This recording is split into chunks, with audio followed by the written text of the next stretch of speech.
Well, joining me to discuss whether in Kashmir security forces are really out of touch with ground realities, we have from the National Conference from Srinagar, Mehboob Baig, the Lok Sabha MP from the National Conference. We're also being joined by Sajjad Lone from Srinagar, the chairman of the People's Conference. In Delhi, Vikram Sood, the former head of RNAW, the intelligence agency, joins us from live from Delhi, and also in the studio with us, Ian Ram Mohan, the former Director General of the BSF, in the studios in Delhi. From Srinagar also, Siddique Wahid, the academic and activist well known to many of us.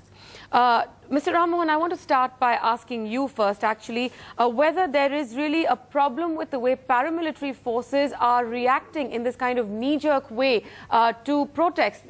This time was a civic protest. I have only one thing to say. See, unless you know exactly what happened in this incident, it is not possible to pass a judgment on it. I have only seen what is in the newspaper. But I have operated in Kashmir for 2.5 years when it was very bad, 93, 95. And when I went there, I found that the reaction was quite brutal by the forces. So I am a little different police officer in the sense that I do not believe that violence alone should be countered by violence.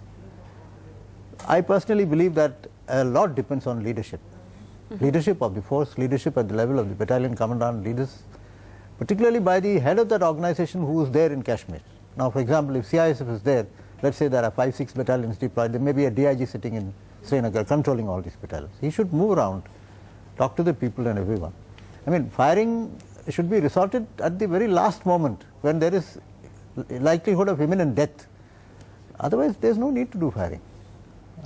That's my personal view. Right. Well, let's go across to Mehboob Baig in Srinagar. So for the National Conference, this is really, one more negative strike, really, in a sense, against the National Conference. We've seen Omar Abdullah's reaction. He went to the family. He's promised action immediately. But we're also seeing the really slow progress in action against forces who were responsible for the deaths of so many people last summer. 120 people died in protests last summer during the stone pelting. Very little action. Will you make this case in Baramulla a precedent? Well, look here, what's happening now? We have been seeing it for the last over 2 decades now. It doesn't suit any of us. Now, being a part of largest democracy in the world, if such things go on happening, it's not a collateral damage. This has been happening. What do? You don't allow a political establishment to take roots here. Let me be very honest. Give credit to the people of Kashmir. It's not UP, Bihar, who came out in droves in spite of the fact there were boycott calls from the separatists. They could have had blitz then, and they are having blitz now. What do? You don't allow the political class to function as political class functions in rest of the country. That's the problem. Let's be very honest. You can't call it a collateral damage and just forget about it. Now, what does Omar Abdullah do?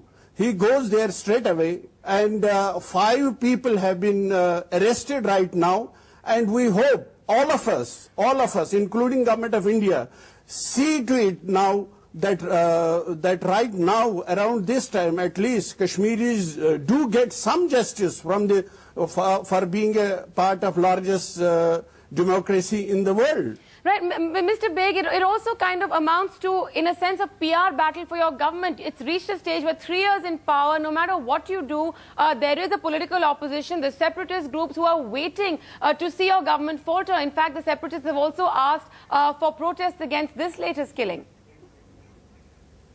No, that's exactly what I'm telling you. Government of India has to take some action. Now, what do? Prime Minister nominates committees. Your PR exercise just hang on. They will have to resolve this political issue. It's a political issue which needs a political resolution. Government of India has to muster that courage and political will to take the bull by its horns, to take it head on and resolve it for all times to come. Question is, Prime Minister nominated committees. Committees have given recommendations. We have had interlocutors. They visited all the districts and all the 3 regions of the country. And now the report is lying with the Home Ministry, and they are sitting on it. The Home Minister very recently said that he will take his own time. unless you address political issue of Kashmir politically on priority basis and taking all parties on board, I mean at national level, and resolve this issue politically, unfortunately these problems will keep on coming, and so far as we Kashmiris are concerned, we have to pay heavy cost for all this. Right. NDTV's cricket app, Android and iPhone. Fastest scorecard, special analysis, and much more. Download free. ndtv.com/apps.